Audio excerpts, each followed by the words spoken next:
Well, hello. This is Philosophy 102, Section B1.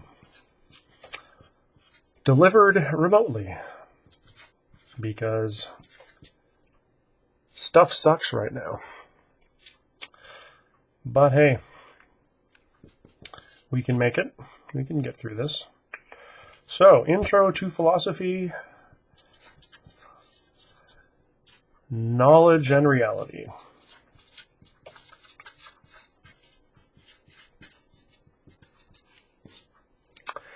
You'll have noticed, of course, that there was no class on Monday because the university suspended classes so that we could get prepared to do remote delivery. Here I am in my office with a webcam pointing straight down at my Surface, and I am writing what I would normally write on the board, more or less, on a piece of paper with non-whiteboard markers, which makes erasing a little bit more difficult. Your TAs will, if they haven't already, they should be indicating to you what they're going to do differently for Friday seminars. This coming Friday won't be a seminar, it will be another lecture, so that we'll have at least 2 days of material on Kant. So the next seminar will be a combination of Kant with Hegel, which is a really good thing to combine anyway. They're obviously very similar, or that will become obvious. I did ask them, however, to post some discussion material for you to consider with respect to Hume and Berkeley, which was the seminar that you missed last week, Friday, which was also the day that we had things canceled. And their office availability or email availability, they will indicate to you via eClass. Okay, so if you have any questions about this lecture on Kant, then you ought to use the discussion forums that your TAs provide you with to ask those questions, and your TAs will respond to your questions that way. Okay, so last week we were looking at the empiricist tradition, and we looked at Berkeley at the end. And the interesting thing about Berkeley is he's both an empiricist and an idealist. And an idealist is, in terms of metaphysics and epistemology, not a system of beliefs where we have high ideals for ourselves, where we use it as a moral kind of a guidance thing, but rather it's the idea that everything is essentially ideas. So that fundamentally reality is made out of ideas, if you want to call it that. Oops, there we go. So for Berkeley, all that exists in the mind. Existence is mental fundamentally. And what's in the mind? Ideas. And so that's essentially why he would be considered an idealist. Well, we're going to look at two more very famous idealist philosophers this week and next. This week we're going to look at Kant, and next week we're going to look at Hegel.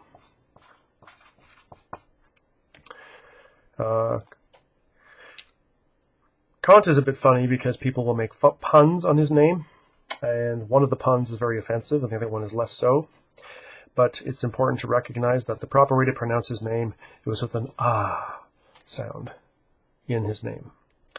The funny thing is that if you were to watch Frozen, you'll notice that they're trying to do the same thing when they say Anna instead of Elsa. So there's Princess Elsa and Princess Anna, right? Well, her name, Kristen Bell pronounced it Anna, like it's an O. Okay, this is not Kant with an O, it's Kant. And you can do it. I'm sure you can figure it out. It's not Kant, i.e., you can't do that, but that's the other pun. And let's not talk about the other pun.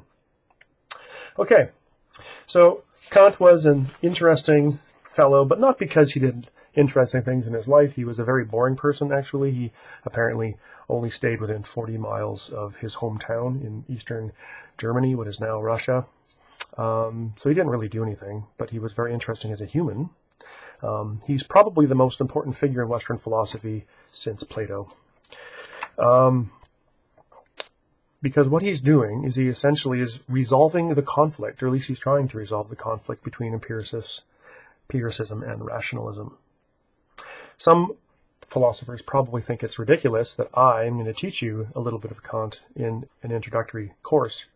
But I figure if you can be expected to learn Plato and Descartes and Locke in a course, and that's an introductory course, there's no reason why you shouldn't be able to learn about Kant either. It's just that Kant is perhaps very difficult to read, and his theory might be fairly complex. But I think we can boil it down to some pretty essential basics, and hopefully those basics will be adequate for you to have a fair understanding of what he's trying to do and trying to say. And then if you do study him further, you will of course learn that what I was teaching you is technically not true enough, but maybe it's only true enough for an intro class, and it will be superseded by what you learn later when you become a specialist.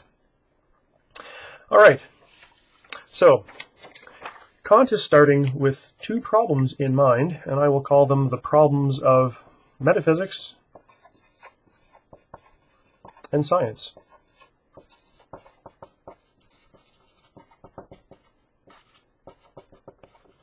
In another selection from a different book of his called The Critique of Practical Reason, which you didn't read.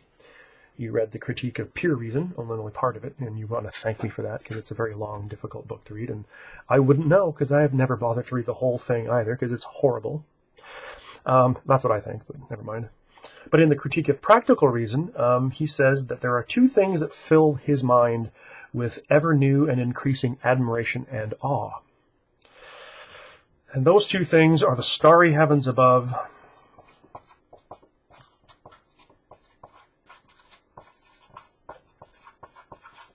and the moral law within.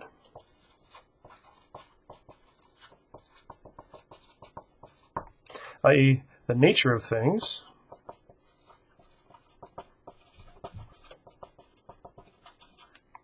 metaphysics, or physics maybe, depending on what kind of level of zoom we use in our investigations. And the moral law within is ethics. Okay, so this is generally what you would do with Philosophy 101 if you did Kant. So that's Philosophy 101. And the nature of things would be Philosophy 102. The trouble for Kant is that he is writing after the scientific revolution, and we have Newton already implicitly mentioned in the selections that you read for today. And the starry heavens above seem to be very, very well defined and described already by scientists. And they're doing such a good job that you start to wonder if we even need to do metaphysics anymore.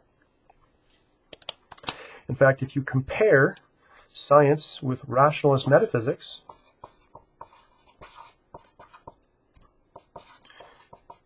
science looks a whole lot better than rationalist metaphysics does, especially according to Kant. So if we go to the Prolegomena, page 4,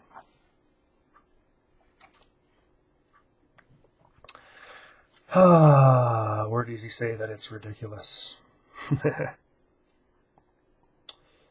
It seems almost ridiculous here, right here. I mean, I have a feeling that this is going to be too tiny for you to read, but you also do have your course back with you. It seems almost ridiculous, while every other science makes ceaseless progress, to be constantly turning around on the same spot without moving a step forward in the one that claims to be wisdom itself and whose oracle everyone consults. I.e., if you're doing metaphysics, which is supposed to be the super science, the divine science, according to Aristotle, the science that is underneath natural science, that makes natural science possible, like it's the meta to physics. Well, if regular science is doing awesome and metaphysics keeps on saying the same things over and over again and never actually answering the questions authoritatively, you get 3 different sets of answers from 3 different sets of rationalist philosophers, it's kind of ridiculous, isn't it? So it does not look like metaphysics is successful. Metaphysics looks unsuccessful. compared to natural philosophy, i.e. natural science, which is what we call it now. But you remember that nobody was calling it natural science until about 1833. Sorry, everyone was calling it philosophy up until 1833 when they invent the word scientist for these kinds of people. So Kant actually used to be a Leibnizian, more or less. He was a student of Wolff, who was a Leibnizian. And Kant calls this kind of philosophy dogmatic philosophy. Rationalism is what we call it. And he said he used to be a thinker like a dogmatic philosopher. But Hume showed up and woke him up from his dogmatic slumber. So you can see this on the page 9 of the Prolegomena. I freely admit it was David Hume's remark that first, many years ago, interrupted my dogmatic slumber, i.e. when I used to be a Leibnizian, and gave me a completely different direction to my inquiries in the field of speculative philosophy, i.e. metaphysics. So, Kant likes empiricism, doesn't he? Well, maybe. But the trouble with empiricism is that if empiricism is correct, you can't do science either.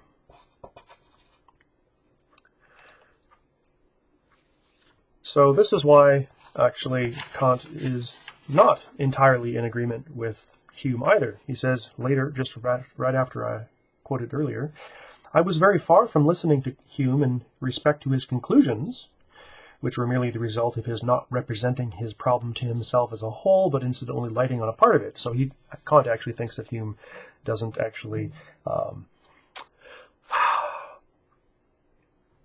do I put this? He doesn't think about how the problem of causation and induction can be understood in a bigger way. He just looks at it as a tiny little detail and then goes, well, I guess that's it. But Hume is correct, actually, that causation cannot be known through empirical means. It is quite impossible to see how, because something is, something else must necessarily be. Okay? Which is what causation means. He proved irrefutably. The conjunction between cause and effect contains necessity, but it is quite impossible here to see how, because something is, something else must also necessarily be. And how, therefore, the concept of an a priori connection could be introduced. Because clearly there's no a priori knowledge for an empiricist, but if there's a cause, it is a necessary connection that we would know regardless of experience. So Hume says that reason completely deceives herself with this concept in falsely taking the concept of cause to be her own child, whereas it is rather nothing but a bastard of the imagination fathered by experience. Ouch! It's pretty nasty terminology there.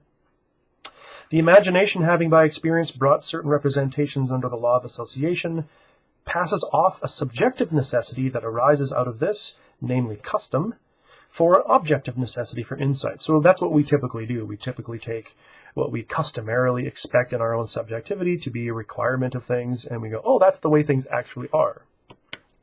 But you can't do that, says Hume, and Kant agrees that Hume is right about this. But that means, therefore, that science can't be successful, because causation and induction have no empirical grounding. Empirical science cannot be successful. I had to really squeeze it in there. I don't know if you can read it, but you can at least hear what I said. And so we do have not only a problem with metaphysics, but also a problem with science.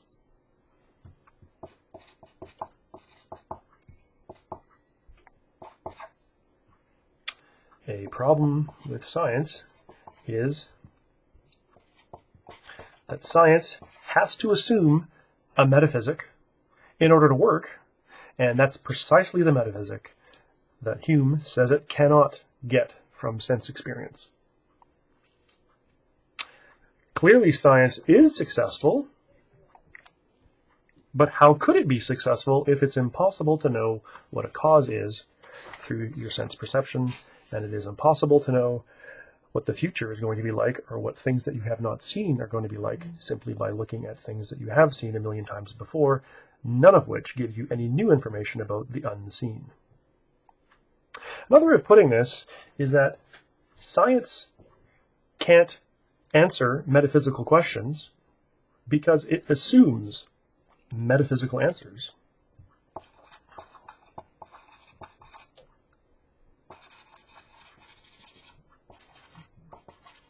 For example, against Descartes, we would say that the modern scientific view happens to be that consciousness is reducible to the brain.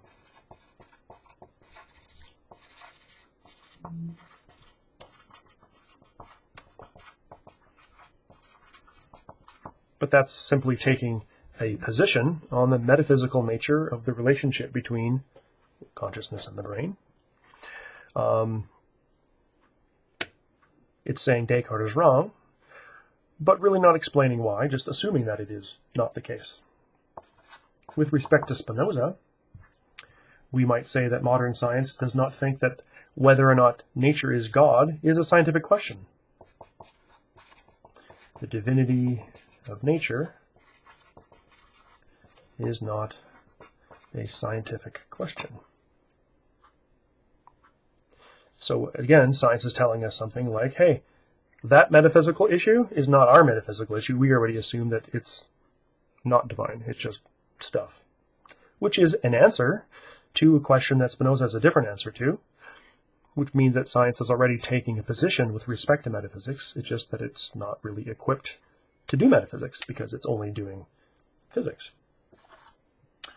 With respect to Leibniz, we might say that modern science thinks that energy exists. But it doesn't take up space, does it? But energy forms packets that do take up space, i.e. matter. Whether or not this is Leibnizian or not remains to be seen. But there's a fundamental vision of the world that is assumed here, which is similar to some degree anyway with Leibniz and the monads. But that means that beneath science is lurking a metaphysical question. Well, with Locke, so this is Leibniz and this is Locke. With Locke, we have a scientific assumption in play as well, and that is that human perception of the world is reliable. Because if science is supposed to work, it's supposed to work on the grounds of us looking at the world, getting our information empirically from the world, and having empirical grounding for our scientific claims. But that only can work if perception is a reliable means of getting information from the world. But science isn't going to tell you that it can prove that perception is reliable because it can't step outside of perception because it's only able to use perception already. It's assuming the reliability of perception. With respect to Hume, science has to assume that all events are causally determined.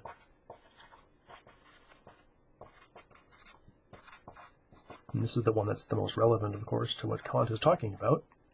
All events are causally determined, and induction works. Now, Hume says you can't know that empirically. You can't know that through sense perception. But science says, well, okay, I guess we can't. But we still have to believe and use it as if it did. Or as if we did know that it worked. So again, there's a metaphysical assumption at the heart of science that science can't resolve, but it has to operate on the assumption that it is resolved. And with respect to Berkeley, Science assumes that matter and an external world exist, independent of human consciousness.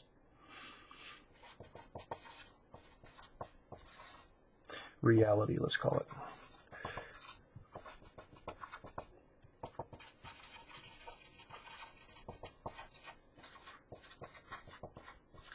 Which kind of takes us all the way back to Descartes again. Consciousness is reducible to the brain, and yet consciousness itself is not the fundamental nature of things.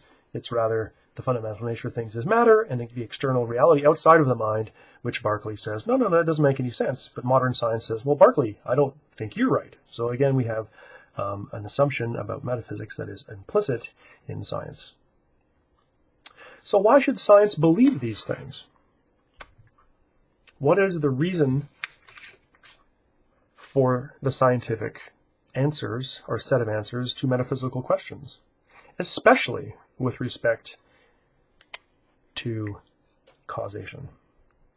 How is it possible for science to work? That is a metaphysical question.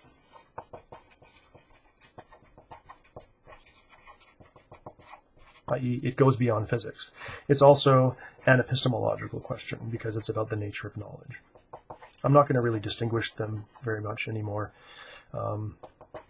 with Kant or Hegel or Heidegger for that matter. We'll just do them together. Okay? Science can work. It clearly does. Science is successful.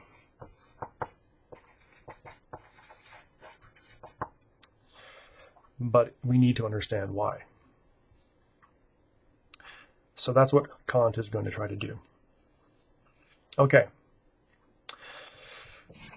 So the next question then Kant is going to ask is whether or not cognition of things, i.e. our knowledge of things, this is an epistemological aspect for sure, whether or not knowledge has to conform to objects. What does that mean? Normally, the idea is we are here and we are thinking,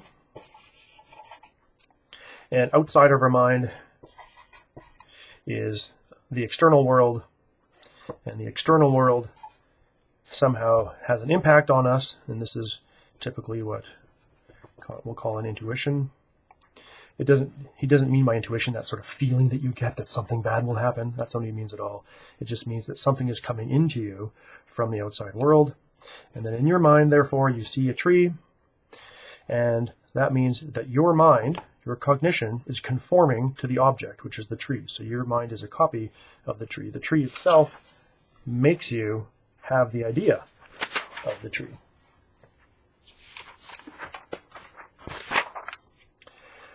And this is what Kant is saying on page 12 of the Critique of Pure Reason, which is all the way through here and then down to there a little bit as well.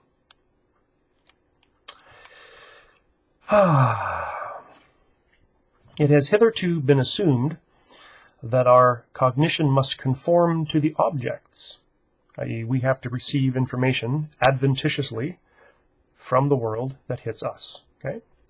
But all attempts to ascertain anything about these objects a priori by means of conceptions, and thus to extend this range of our knowledge, has been rendered abortive by this assumption. Like, if we are to understand causation, or into our induction, coming to us from the outside world, we will realize that this can't happen. We can simply never get an intuition from the other world, the outside world, of causation or induction. So that's actually a dead end for Kant. The belief that we must get knowledge from the outside world about things that are what he calls a priori because they're necessary, and I'll talk about that in a little bit. That's a dead end. So must cognition conform to objects.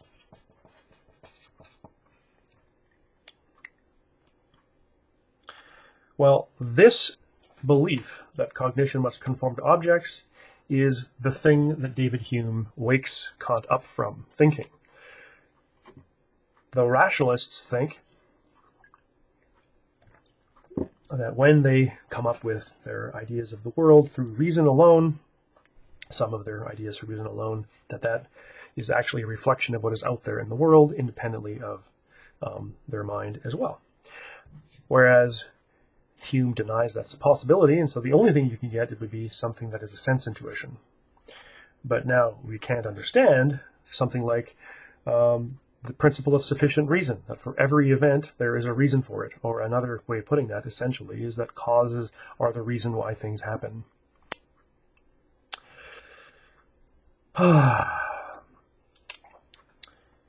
So Kant has to move beyond both being a rationalist and an empiricist. And how is he going to do this?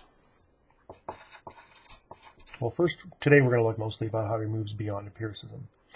And next class we'll look more about how he gets beyond rationalism.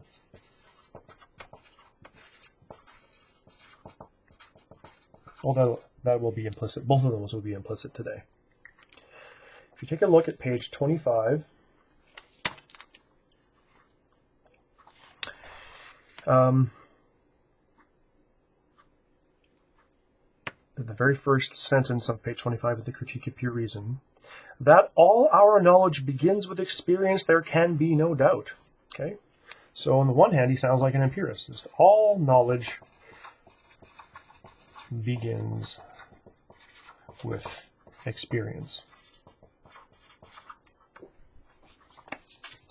For, how is it possible that the faculty of cognition should be awakened into exercise otherwise than by means of objects which affect our senses, and partly of themselves produce representations, partly rouse our powers of understanding into activity, to compare, to connect, or to separate these, and to convert the raw material of our sensuous impressions into a knowledge of object which is called experience. So in respect to time, therefore, no knowledge of ours is antecedent to experience, but begins with it. All knowledge begins with experience in time. So temporal priority means that in time, first there's experience, and then there's knowledge.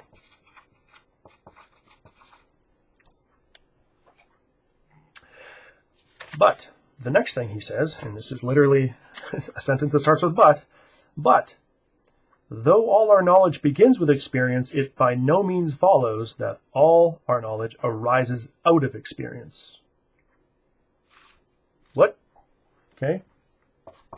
Not all knowledge arises out of experience. So he is making a distinction between the notion of a beginning in time and the notion of something coming out of something else. Because if we have notions of cause or effect, those notions don't come out of experience, do they? And yet, it seems like we have to have a notion of cause if science is going to be possible. So what does he say? For on the contrary, it is quite possible that our empirical knowledge is a compound or a mix of that which we receive through impressions, i.e. the sense intuitions here coming from the object, and that which the faculty of cognition supplies from itself, an addition which we cannot distinguish from the original element given by sense until long practice has made us attentive to it, i.e. there might be a combination of what's going on. We're getting information from our intuitions, i.e. from our sense information, and also the mind is also providing something. So there's two sources of knowledge. One is coming from reason alone, i.e. it's a priori, and the other is coming from sense experience, i.e. it's a posteriori. Knowledge might be a compound of a posteriori and a priori sources. Oh, okay, well, that's cool, but why would we think that? But you can see why now he is, so far, it looks like he's going towards a rationalist, because a rationalist says that some of our knowledge can be a priori. It doesn't say all of our knowledge is a priori. But this is a little bit different from what Kant is saying. He's suggesting that all of our knowledge is a combination of both of those things all the time. And so even though he agrees with the empiricist that we can't know anything until we first have woken up in time and experienced the world, that when we experience the world, we don't only experience the world. We also experience something a priori that comes to us in a logical sense, logically prior to experience. Oh. And what does he mean by this? Or where does he end up with this idea? Well, here's the, I guess the way of putting it. Imagine if experience that you opened your eyes and saw was really chaotic, really busy. You saw tons of colors. You saw tons of colors moving around, but none of it actually formed into shapes or into objects. It was just blooming, buzzing confusion. It's not that way, actually, when you look at the world. When you look at the world, it is ordered and structured. It is ordered in time and in space. Things follow other things. It's not a random occurrence of things. I mean, yeah, randomness occurs at some levels, but when we're looking at the world, it's not a random case that the tree will cease to exist every 5 seconds from now. If you're a Humean, you can't know for a fact if the tree will cease existing 5 seconds from now. But as a matter of fact, it keeps on existing, doesn't it? And that's really nice. Experience is ordered.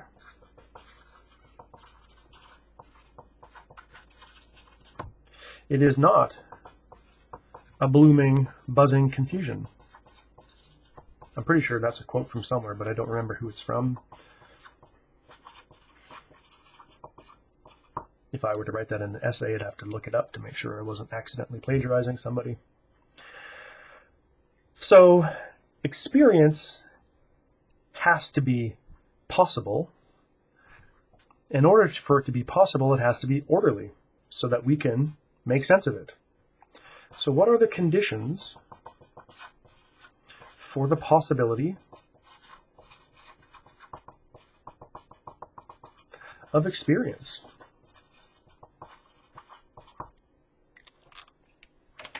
What makes experience orderly already? So when you are a kid and you start growing up and you start being aware of your experience, you realize that, hey, look, well, you might, maybe you're not paying attention to this. In fact, Kant says you hardly pay attention to this until you spend a lot of time working at it. The world makes sense. You don't have to be in doubt about whether or not you will die 5 seconds from now, or whether the chair you're sitting on will disappear 5 seconds from now. You don't have to wonder what all those swirling colors are. They're like, oh, they kind of swirl into objects, and they look like things, and the things kind of stay the way they are for a pretty long time. There's stability. How does this happen? How does this work? So, on page 12 of the Critique of Pure Reason, Kant says this. Let me just find it for you. Experience is a mode, of cognition. Dun, dun, dun, dun, dun, dun, dun. Oh, this might be tough because I have it in my notes, but I couldn't tell myself where on the page it is, even though I have read the page many times before. Dun, dun, dun, dun. Copernicus, experiments,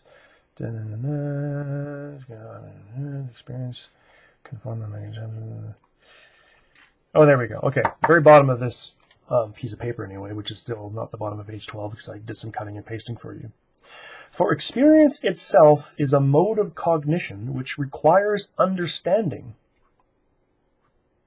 Before objects are given to me, that is, a priori, logically a priori experience, to experience, I must presuppose in myself laws of the understanding which are expressed in conceptions a priori, i.e. the ordering that occurs to make experience possible happens prior to my experiencing. So the organization,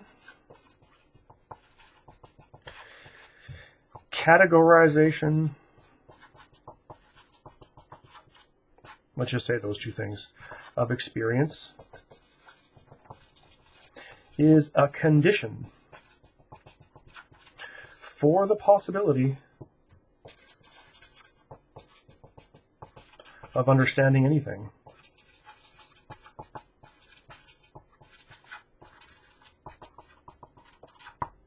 I.e., the world has to be understandable.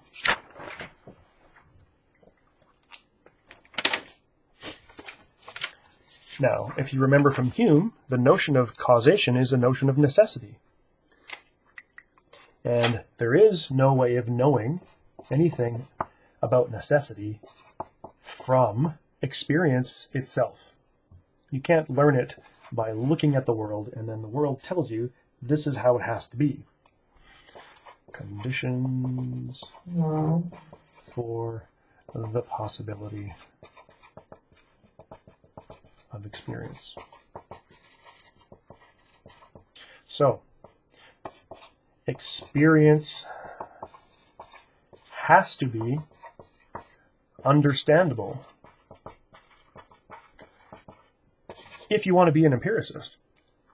So empiricism is only possible if there's already something that has to be, and that is necessity.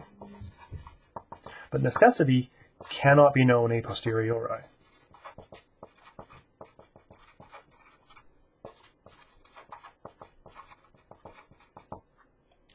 Therefore, it has to be known, if it's known at all, a priori.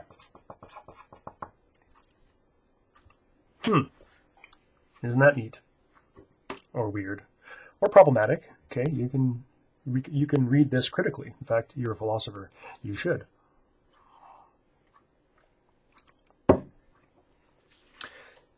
So, we know experience is possible because we have it.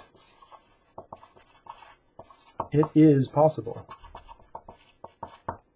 Why? Because it is understandable. It must be so. Therefore, there must be some a priori knowledge. So it really does sound like Kant is essentially siding with the rationalists, doesn't it? Okay. Well, what kind of a priori knowledge can there be? And Kant wants to make a distinction between two kinds, analytic and synthetic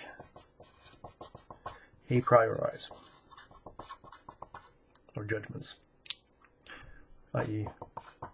A or S a priori judgments.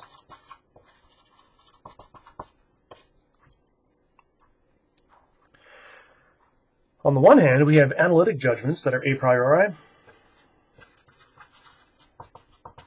And what does that mean? These are judgments that are true by necessity.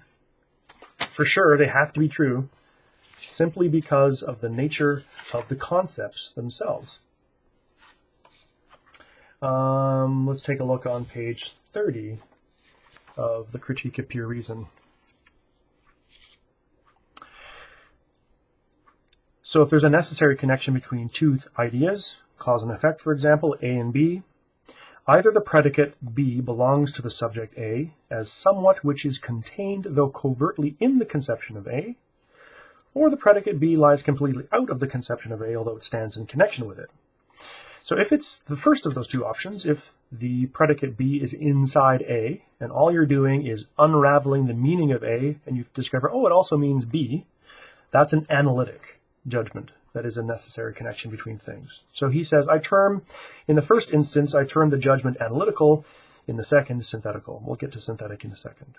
So analytical judgments, affirmative, are therefore those in which the connection of the predicate with the subject is cogitated through identity. The former may be called explicative, because they add in the predicate nothing to the conception of the subject, i.e., when you unravel and analyze the notion of something and you explain what it means, by definition, you don't actually add anything new fundamentally. You just develop and unravel what is already packed into that idea. So you're unpacking it. So that's simply what analysis is. So, for example, the notion of a bachelor. If I tell you what a bachelor is, well, you can tell me what that bachelor is. Tell me what a bachelor is. A bachelor is an unmarried man. Now, have I told you anything new? Something that, you wouldn't have known? No, if you know what a bachelor is, you already know that it's an unmarried man. You know this necessarily because that's simply what it means. So these are truths by definition.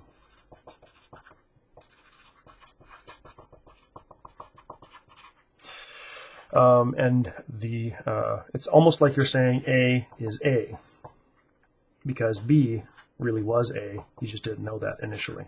Okay.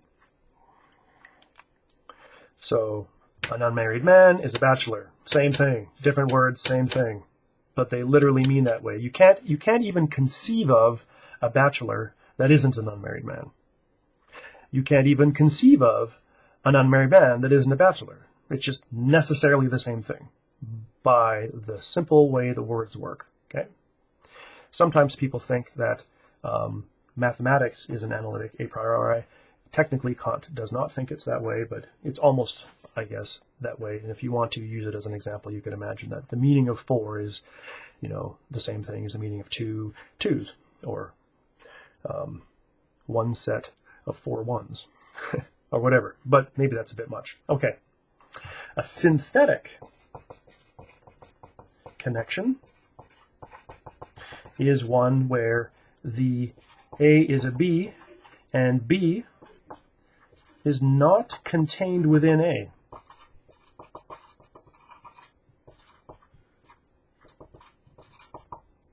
This one might be something like, say, bachelors are always tall.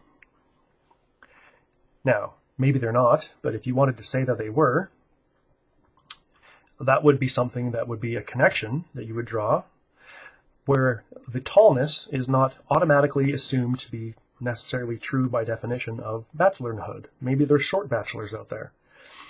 But you could, I suppose, go and try to show that there's a connection there that is absolutely certain all the time. And you could maybe do that through just looking at all the bachelors. So synthetic forms of knowledge can be a posteriori. In fact, all a posteriori knowledge is synthetic. There is no such thing as an a posteriori analytic. You don't have to ever experience the world to discover that all bachelors are unmarried men. You just have to know that's what it means. But everything you experience in the world is a posteriori connected with other things. So the example there for Kant would be objects are heavy. You don't have any way of knowing that from the simple definition of object, but as soon as you pick them up, you go, oh yeah, they're heavy. They have a weight to them. So that's a connection where object and heaviness are not the same thing, but they are connected in experience all the time. But this is not a necessary connection. It's not required that objects are heavy. You don't have to have heavy objects by definition, or even in experience. There's no way you could have a have to, because there is no has to be in experience. It cannot be known a posteriori. If objects have to be heavy, that would be a synthetic a priori. This is the way things have to be by necessity. But it's not the way they have to be by necessity by definition, because what we're saying they have to be is not something that you can simply derive from an analysis of that concept.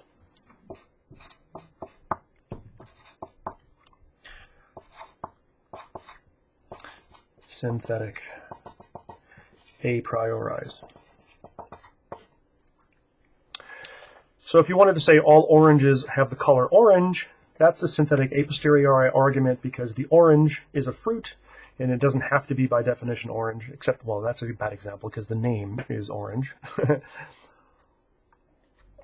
But I can describe to you in all the ways of logic and language what an orange is, but if you've never seen the color orange, you'll never know what it is for an orange to be orange. That's why it's a posteriori form of knowledge, that you've seen what an orange is and seen the color. But if I told you that all oranges exist in space and have to exist in space, that would not be something you have to first see and go, oh, well, do I have to see things existing in space before I go, they all have to exist in space? No, you know before you even open your eyes that they have to exist in space. But oranges and existing in space are two different things, and they aren't reducible to each other through definition. So the connection that is necessary between a fruit, an orange, and its existence in space, that connection is known a priori. It's logically prior to me ever having to see it. In fact, if I'm going to see an orange, I have to see it in space. It's a requirement that I see it in space. Or another example would be, all oranges exist in time, which is not something that Hume's talking about, but Kant says Hume was right about all the necessary connections, not just causal ones. All oranges exist in time. That doesn't mean you have to look at all the oranges first and go, oh, look, they actually do all exist in time. No, you know before you see oranges that they already are going to exist in time. And in fact, if they don't exist in time, you can't see them. So it's a condition for the possibility of experience for you to know, before you experience anything, that what you experience is in time. And this is, therefore, a synthetic a priori thing that you know. You know it prior to experience because it's logically required for experience to be understandable. And you know it not through definition, but simply because they have to be connected. Otherwise, you couldn't understand anything. So, the principle of causation, for example, is a synthetic a priori judgment.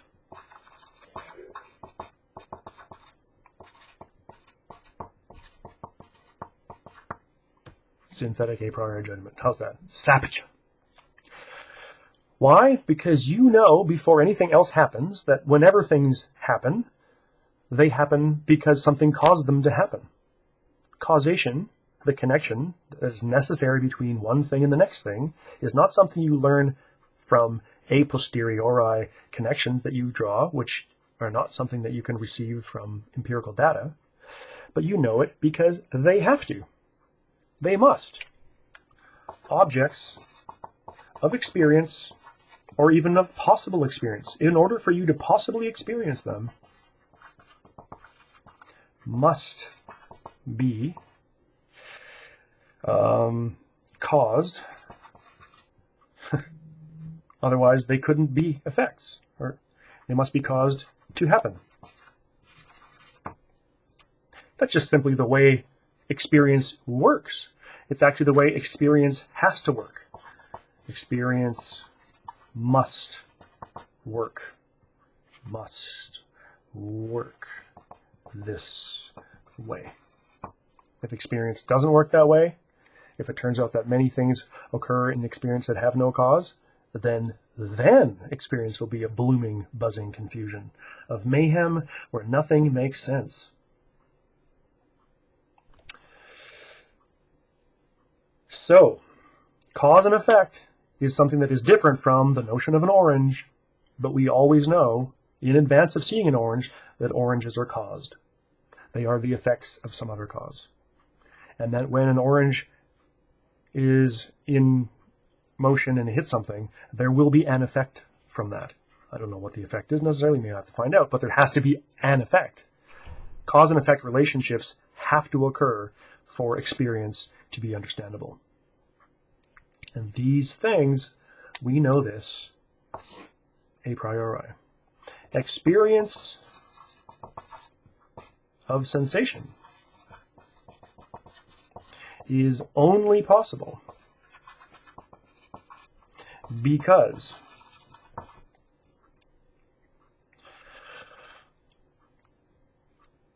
it follows laws of cognition that have to be in place prior to experience. Okay? Whew. That's why science is possible. Science is possible because the universe that we see through science is already structured by synthetic a priori connections. So, does cognition conform to objects? Or do objects have to do what our mind tells them to do? Do objects conform to cognition? That's the question that we will start our next lecture with, because I'm out of time. I've actually gone a minute over, for which I apologize. I will not see you, but I will talk to you, and I will not hear you, but I hope that you'll hear me on Friday. Thanks.